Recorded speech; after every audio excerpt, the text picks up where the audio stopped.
केंद्रीय मंत्री नितिन गडकरी ने नागपुर में आयोजित उद्योगों से जुड़े एक कार्यक्रम में बोलते हुए निवेशकों को सलाह देते हुए लाडली बहन योजना को लेकर बड़ा खुलासा किया।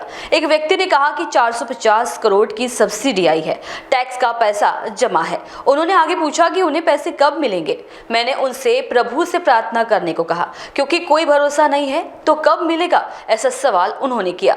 उस पर मैंने उनसे कहा कि जब आएगा तो मिल सकता है, अनुदान राशि मिलेगी इसकी कोई गारंटी नहीं है। नितिन गडकरी ने खुलासा किया कि लाडली बहन योजना में भी पैसा देना पड़ता है।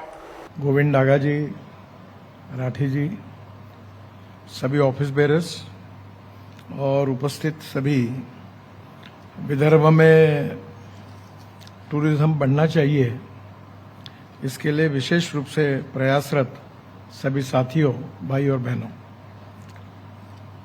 विदर्भ का बहुत अच्छा पोटेंशियल है। पर सबसे पहले मैं अक्सर ये बात कहता हूं कि बहुत करीब आज से 25-30 साल पहले गोविंद डागा जी और विलास जी ने जब वेद का काम शुरू किया तब उन्होंने शुरुआत में बहुत प्राथमिक स्तर पर विदर्भ के विकास की अनेक संकल्पनाएं उन्होंने तैयार की और काफी बड़े प्रमाण पर विदर्भ के विकास में उनका कंट्रीब्यूशन रहा। विशेष रूप से जो मिहान बना है, इसके लिए गोविंद को याद होगा कि गोविंद जी और विलास काळे टाटा कंसल्टेंसी के, मैं मंत्री था उस समय महाराष्ट्र सरकार में, एक कंसल्टेंट इंजीनियर थे, उनका नाम भूल रहा हूं मैं, हिम्बाड़कर या कुछ तो भी था। वो मेरे पास आए और उन्होंने मुझे कहा कि नागपुर के ऊपर से रोज 350 फ्लाइट जाती है। तो मैंने उनको तुरंत कहा, दिखती तो नहीं है। तो उन्होंने कहा ये south east Asia, Indonesia, Malaysia से, चाइना से लेकर जो यूरोपियन कंट्री और यूएसए तक जाती है वो नागपुर से जाती है, और इसलिए नागपुर में इंटरनेशनल कार्गो हब और पैसेंजर हब का निर्माण होना चाहिए। और वहीं से मिहान की शुरुआत हुई और इंटरनेशनल एयरपोर्ट और ये मिहान के बारे में फिर उस प्रोजेक्ट पर काम शुरू हुआ। तो बेसिकली ये जो मिहान और ये जो प्रोजेक्ट है इंटरनेशनल एयरपोर्ट का, इसको उस समय के वेद के ऑफिस बेरर ने उसको उठाया और गोविंद और विलास ने विशेष रूप से, और दोनों के कारण आज ये प्रोजेक्ट बहुत अच्छी तरीके से सामने आया।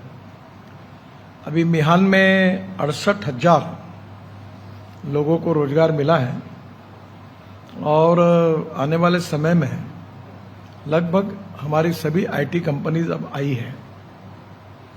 हमारे यहाँ 49 इंजीनियरिंग कॉलेजेस है और मिहान के साथ अब स्मार्ट सिटी के रूप में मिहान के आजू बाजू में डेवलपमेंट भी हो रही है। एक बात महत्वपूर्ण है कि हेल्थ सर्विसेज में, एजुकेशन में काफी बड़े प्रमाण पर इस 25-30 साल में हमने काम किया है।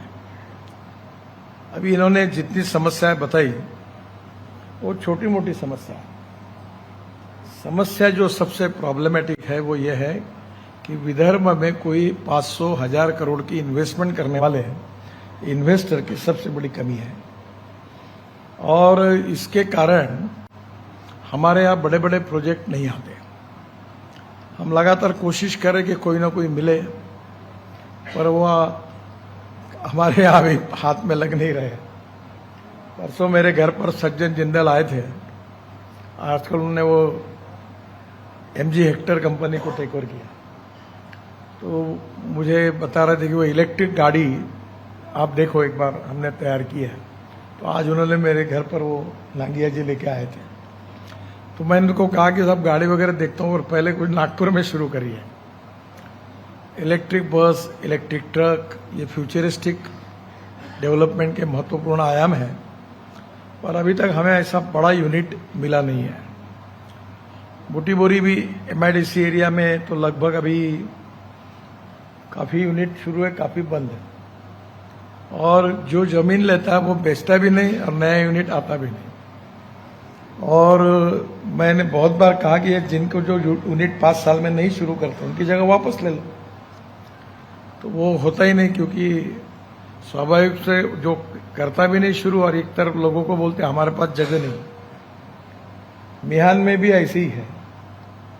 मिहान में जो लोग आते हैं उनको जो तुरंत निर्णय करना चाहिए होने में काफी दिक्कत होती है, और जिसके कारण अब मिहान में भी रिंग रोड के टुवर्ड्स गुमगांव अब जगह एक्वायर करके वहां भी जाने की आवश्यकता है। एक बात महत्वपूर्ण है कि Nagpur being a 0 mile logistic capital बन सकता है, ये भी एक कंसेप्ट आया था। अभी मेरे डिपार्टमेंट की ओर से मैंने 1200 करोड़ रुपए मंजूर करके रखे थे कि अजनी में हम बहुत बड़ा मल्टी मॉडल ऐसा स्टेशन बनाएंगे, पर एनवायरनमेंट वालों ने और कोर्ट ने विरोध करके मेरा भी इंटरेस्ट खत्म हो गया। 1200 करोड़ पड़े, अब मैं उसको डाइवर्ट करके दूसरी जगह खर्चा करूंगा।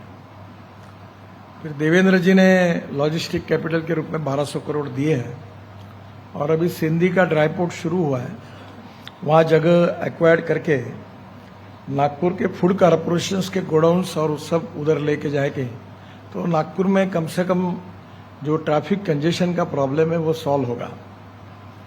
सबसे महत्वपूर्ण है कि नागपुर में भी स्मार्ट सिटी बनने में पहली बात तो एक है कि वो भी एक बहुत बड़ी समस्या है। Nagpur is the only city in the country where we have 24/7। और आज ही मैं इंजीनियर को लेके उनको बोला कि मास्टर प्लान दिखाओ मेरे को कि वाटर की पाइपलाइन कहाँ होगी, कौन सा पाइप होगा, तो वो सब डर गए, क्योंकि काय का प्लान और काय का क्या, जो मन में आए डालो पाइप उधर, ऐसे ही चलता है। तो आज 20 दिन के बाद वो आई थी पाइप। मैंने बोला ऐसा नहीं, मैं देखूंगा एक एक जगह, और नहीं तो तुम्हारी सबको ठुकाई करूंगा अच्छे तरीके से। ड्रेनेज का कोई डिजाइन नहीं। अभी पहली बार टाटा को कंसल्टेंट अपॉइंट हुआ है नाग नदी में, वो 3 विधानसभा क्षेत्र कवर कर रहे हैं, और 3 विधानसभा क्षेत्र में मैंने कमिश्नर को कहा कि इनको बाकी का काम दो, और let we have a technical master plan for drainage system. और नाग नदी और उसके साथ बाकी की नदियों 2400 करोड़ मिले हमको, और उसका काम शुरू हो रहा है। काम बहुत कठिनाइयां हैं। मैंने अपने घर के सामने, और मेहरबानी करके हमारे हेरिटेज वगैरह मत बनाओ, नहीं तो हम घर में खिड़की बंद करके ऐसे देखते रहेंगे जैसे जानवर देखते हैं, और सब हमारी डेवलपमेंट बंद होगी। ये इधर ही करो आप, ये गोविंद नागा का बंगला अच्छा है।